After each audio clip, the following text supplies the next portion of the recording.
My 42M, fiance 35F, of 9 years was sexting random guys for the last 3+ years.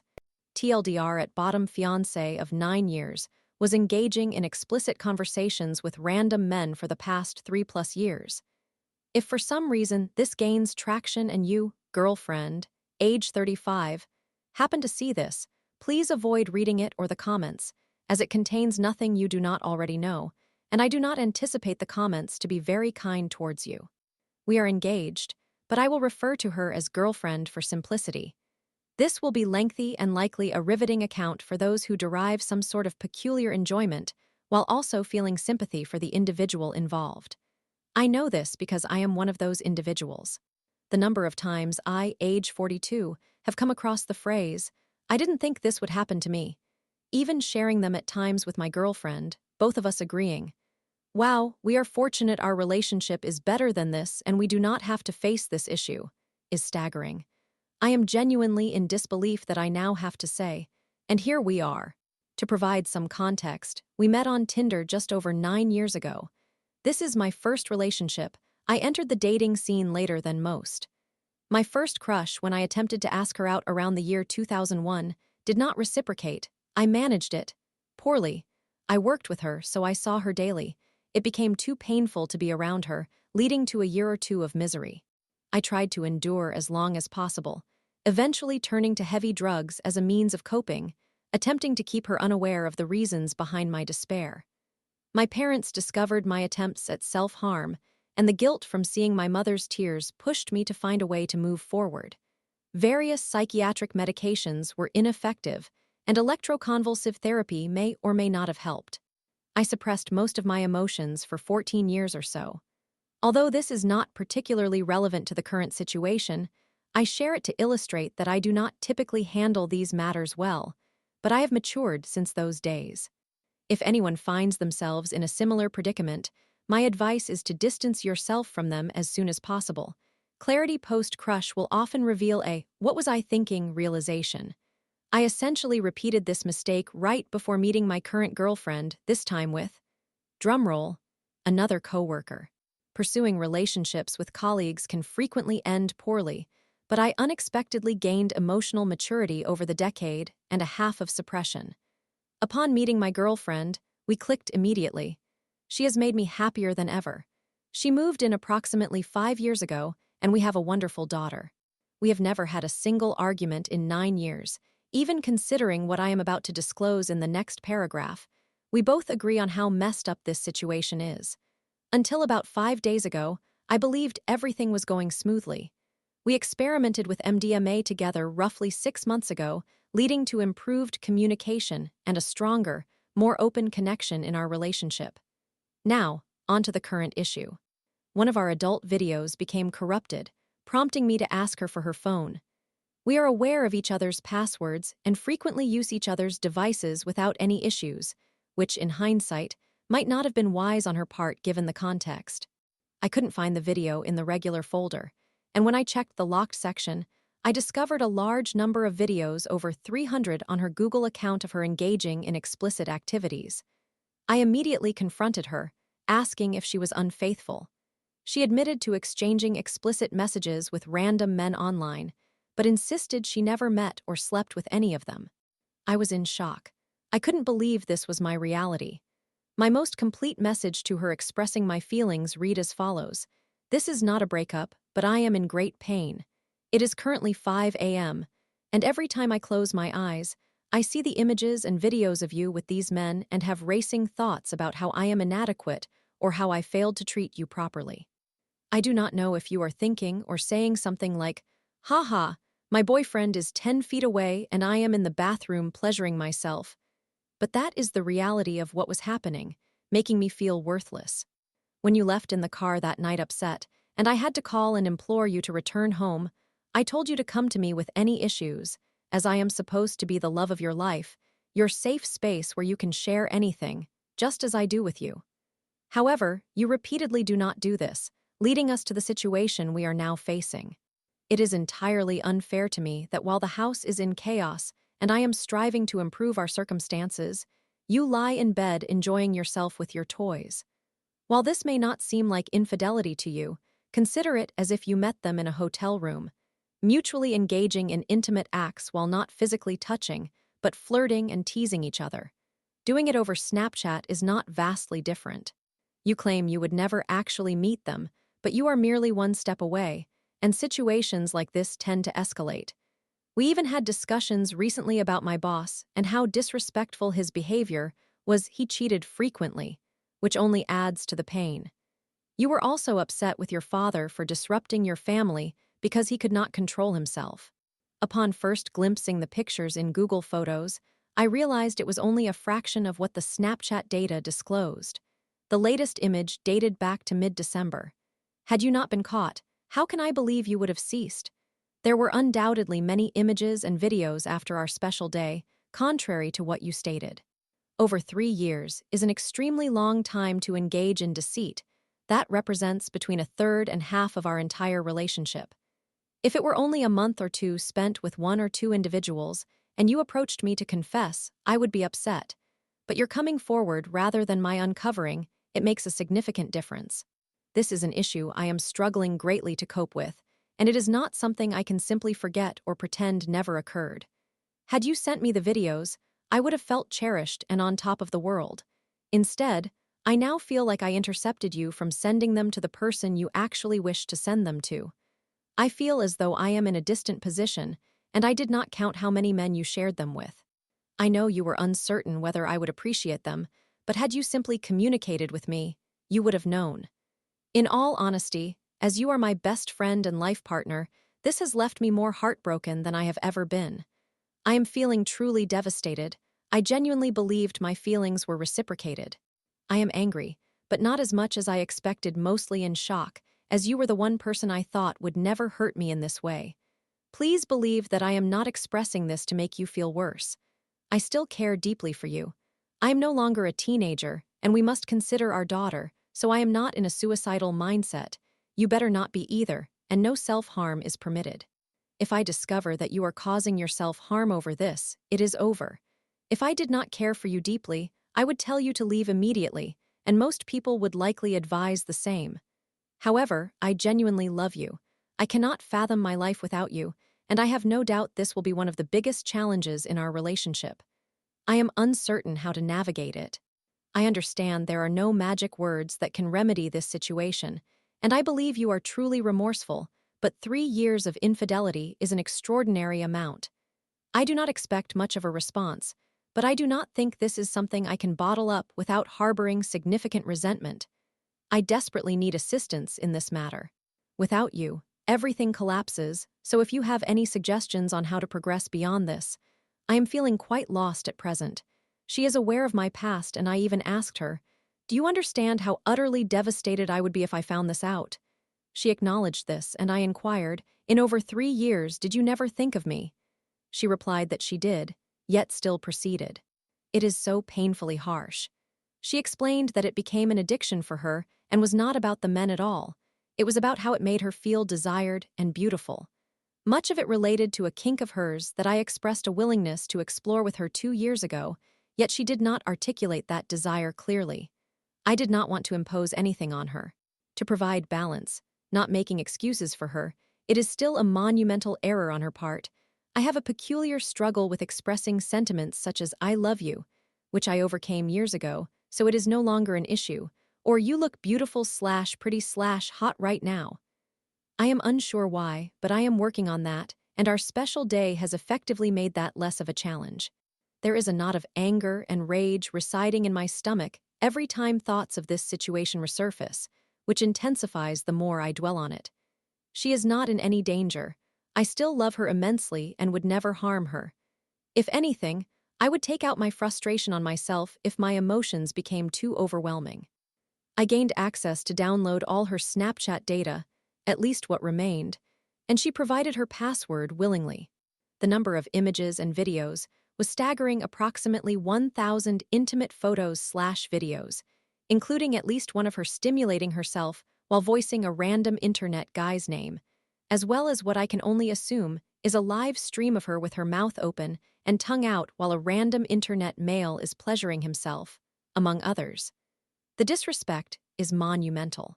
Perhaps I am being overly emotional, but some images were sent on my birthday, Valentine's Day, which, while commercialized, still stings.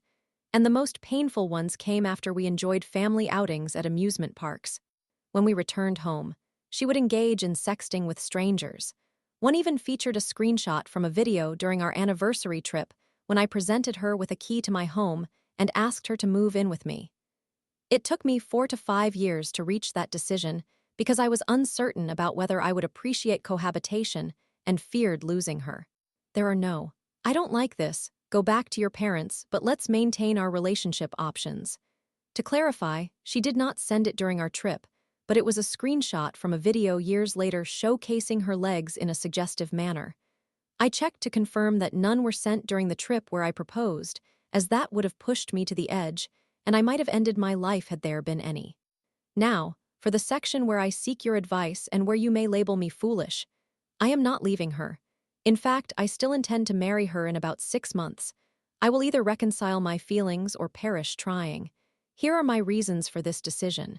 She claims she has neither slept with anyone nor engaged in any physical activities with anyone since we met. And I believe her. I understand the trust has been broken. I asked her several times and even said very seriously, I am granting you one opportunity to confess and possibly salvage our relationship. After swimming in a cesspool for days, it hardly matters when someone tosses excrement at you. If you lie now and I discover later that you did, it is over. She immediately admitted her actions, granting me full access to the Snapchat data dump while fully aware of how damaging it could be to her reputation. She shared her entire collection of photos with me, now stored on my phone despite my request for her to unshare them. Thanks to Google, I now see them while scrolling, which triggers a series of emotions. That's appealing. Oh, this is one she sent, and disgust not at how she appears, but at the blatant disrespect, all while the tension in my stomach continues to escalate. She is deleting them from my phone tonight, as it is too challenging for me to do that on my own. She has earnestly begged me not to leave her. I can see it is eating away at her as well, and she is extremely remorseful. Aside from my daughter, I have never cared for anyone more than I care for her. Outside of this situation, we genuinely have a wonderful connection. Even amidst the chaos of the past 5 days, we have shared positive moments together. The frequency of sexting has notably diminished, with only one occurrence in mid-December. I understand, that is not long ago, and much less activity after our special day when we became more open and relaxed with each other. I do not wish to keep raising this issue with her, as there is little more to discuss. I do not want to inflict additional suffering upon her that might push her over the edge. If she were to harm herself, the consequences would be catastrophically worse, and I could never forgive myself for that. I would likely lose all hope. I might be overly accommodating toward her. I am searching for ways to accept that this occurred and to dispel the anger, rage, and heartbreak that often resides in my stomach. Perhaps I should consult a psychiatrist, though I struggle to be vulnerable with anyone other than her and am unsure if I can discuss this without breaking down in tears. I need to maintain my masculinity. Maybe I should consider another round of electroconvulsive therapy. I know some individuals undergo them frequently, but last time it severely affected my memory, and I am not willing to sacrifice memories from my daughter's childhood. Time heals all wounds overall. Each day feels a bit better, but there are still moments of utter devastation. Another day with MDMA, given my current state of mind, I could see this being beneficial or catastrophic, and I cannot predict. Any suggestions on how I can move forward from this and restore things to their former state are greatly appreciated. I am confident that we can overcome this with an even stronger bond, and I would like to accelerate that process as much as possible. TLDR. My age 42, fiance, age 35, of 9 years was engaging in explicit conversations with random men for the past 3+ years. It was very explicit, no physical infidelity, but the disrespect is significant. I am willing to forgive her. I am seeking advice on how to process this incident, as well as eliminate the anger, rage, and heartbreak that often affect me. I might consider seeing a psychiatrist, but I find it challenging to be vulnerable with anyone aside from her and am unsure if I can discuss without breaking into tears. Maybe I should explore another round of electroconvulsive therapy. I know others undergo it relatively often, but my memory was negatively impacted the last time, and I am reluctant to risk losing memories of my daughter's childhood. Time heals all wounds. Though most days feel better, there remain instances of deep devastation. I contemplate having another MDMA day. In my current mindset, it could either be beneficial or detrimental, and I cannot forecast the outcome. I welcome any suggestions on how to navigate past this and restore our previous connection, as I genuinely believe we can emerge even stronger from this experience, and I would like to expedite the journey to that point. Story 2. I am 18M and she is 19F. She loved me very much at one point but now has stopped. I was being blackmailed by a girl to say things to this girl I loved, and I didn't want to. However, there were major consequences if I did not listen, so I had no choice but to comply. Someone, please help. I prefer not to reveal too much information, but I was involved with a girl whom I will refer to as M. When I was a teenager, she cared for me deeply for who I was, as not many people accepted me due to my disability. Since childhood, I was often bullied for this reason, which altered my appearance. However, she never treated me poorly. I fell in love with her. Our relationship lasted for a year without any arguments, but we ended things over a silly reason. I became jealous because she was overly friendly with other guys, which made me feel uncomfortable. I have matured since then, and I now realize that I could have just communicated my feelings to her instead of letting jealousy get the better of me. Thankfully, she forgave me. After M left my life, I began talking to another girl I considered a friend. Let's call her O. She was somewhat aware of my history with M and encouraged me to move on. I appreciated having a friend like O, but things became awkward as we exchanged cheesy remarks. O mistook my friendly responses for flirtation and assumed we were dating right away. I felt uneasy about her interpretation and didn't want to lead her on, so I decided to wait a week or two before letting her down gently, claiming we weren't compatible and should end whatever this was. That ended up being my biggest mistake, as it resulted in O blackmailing me for an entire year. She had acquaintances who disliked me and got them to share information about my past, which she wielded against me. While my past wasn't something to fear, it could have severely damaged my reputation at school and led to even more bullying. I informed O 2 weeks later that I wanted to end things, but she threatened me, accusing me of using her and claiming she knew about my past deeds. She asserted she would disclose these allegations to everyone. Naturally, I was terrified since I was already dealing with bullying and my life was far from perfect. I had been physically assaulted at times, which, while rare, was still a reality due to my appearance and demeanor. I had become an easy target. I couldn't comprehend what O aimed to achieve. I had no desire to be with her.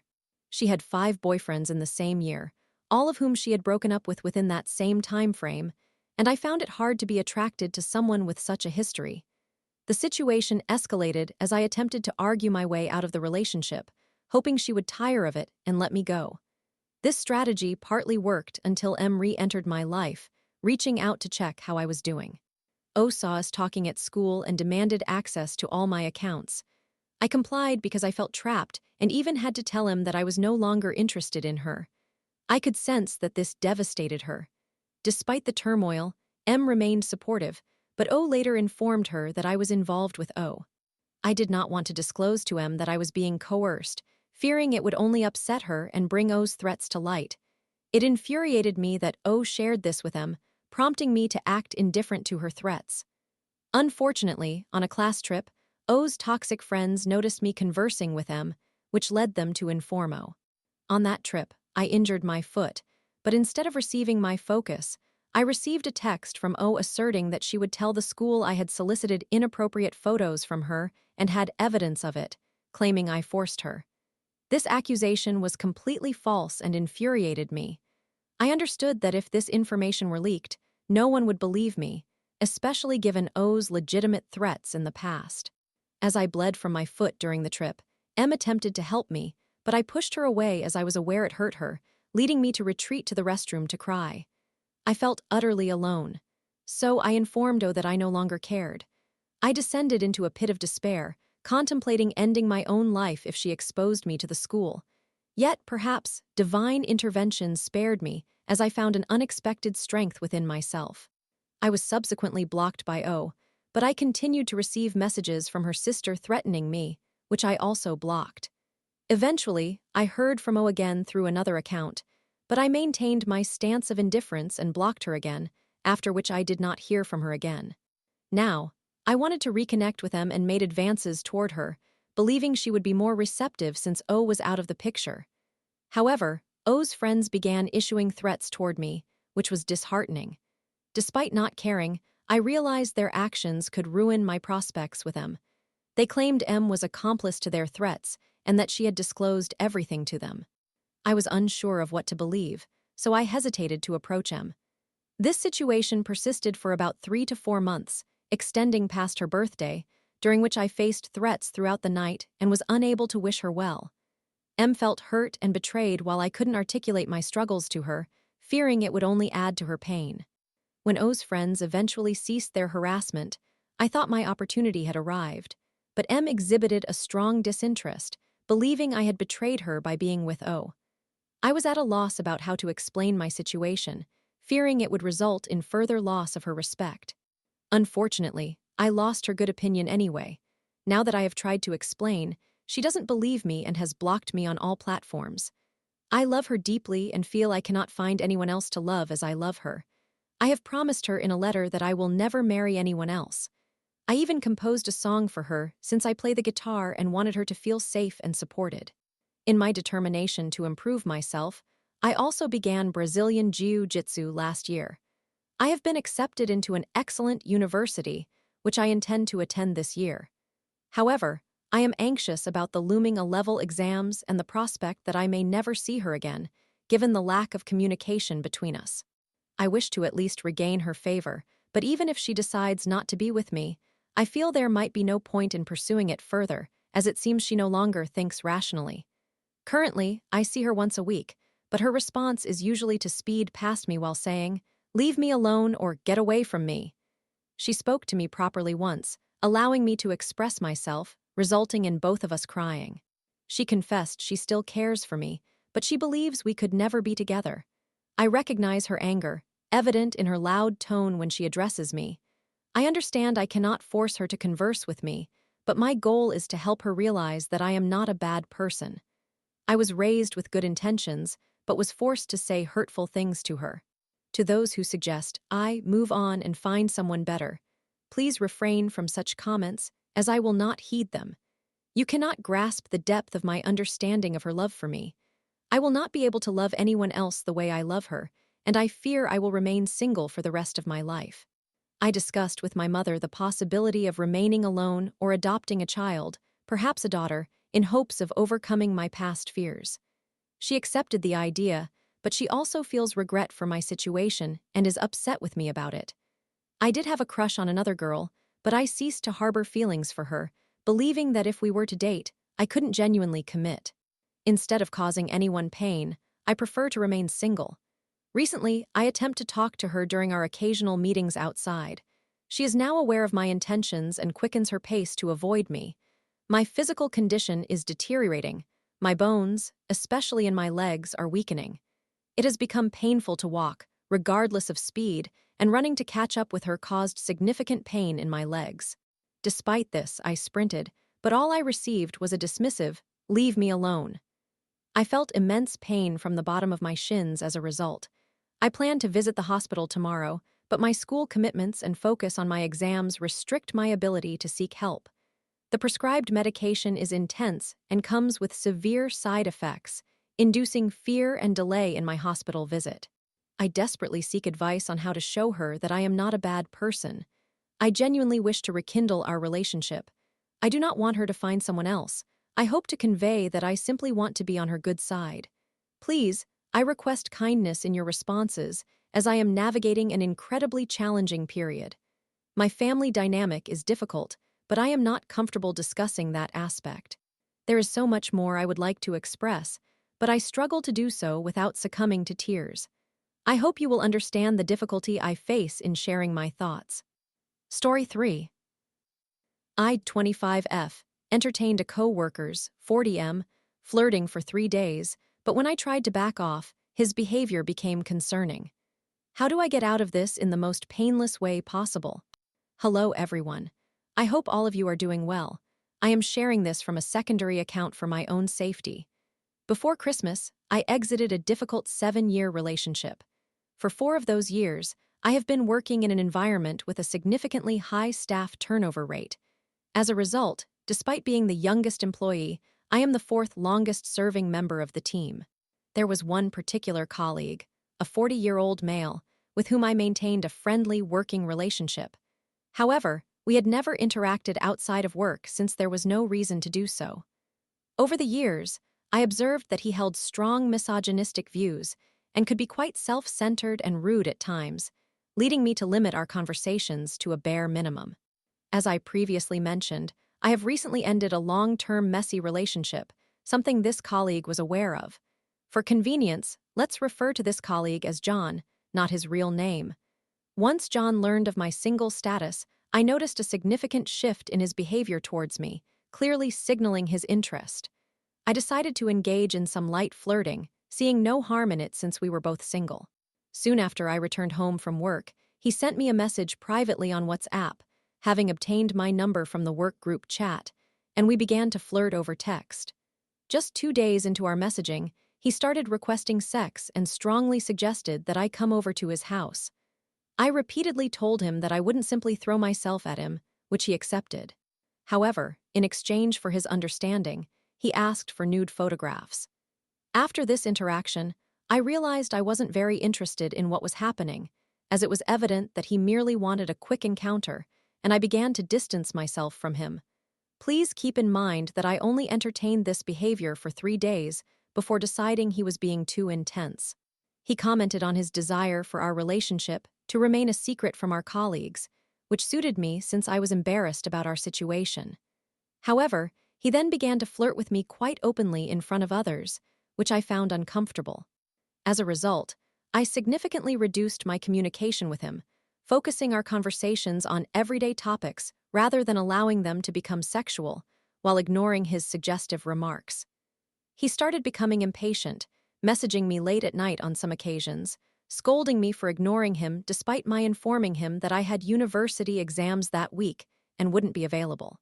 Because of his late-night irate messages, I began to ignore him entirely.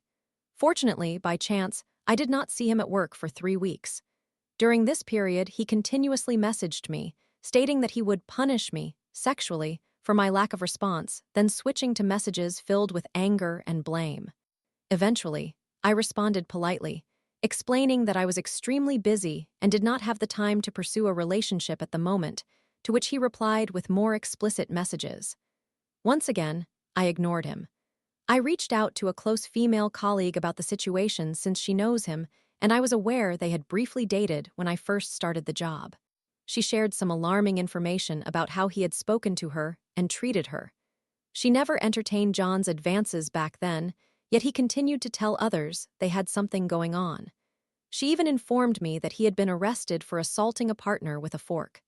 Additionally, while discussing with her, I discovered that he had purchased sex toys and revealed this to our female coworkers, providing them with various explanations ranging from someone else gifting them to his claims about an accidental delivery. Learning about this was incredibly unsettling, especially since some of his more explicit messages referred to sex toys. His most recent communication with me was to inform me that he was no longer interested, wanting to confirm we were on the same page. I did not reply. Thankfully, I am fortunate to have supportive female colleagues, but I have been warned that this may be only the beginning, and he will likely attempt to complicate matters for me. How should I handle this? I would have preferred to move on after those initial 3 days, but the barrage of mixed messages, despite my lack of engagement, indicates that it won't be that simple. Before anyone critiques me, I am fully aware of how foolish it was to entertain any of this, as I recognized the warning signs before we even started communicating, and I understand the reasons for not mixing work with relationships. However, we both entered this understanding that I wouldn't be giving him sex, especially not after just 1 day. Any advice on how to extricate myself from this situation with the least fallout would be greatly appreciated. I apologize for the lengthy post and truly appreciate anyone who took the time to read it. Summary: I had a brief 3-day encounter with a coworker who exhibited several red flags and has already created a 3-week-long headache for me, which is increasingly concerning. Any guidance on the easiest way to disengage would be welcome.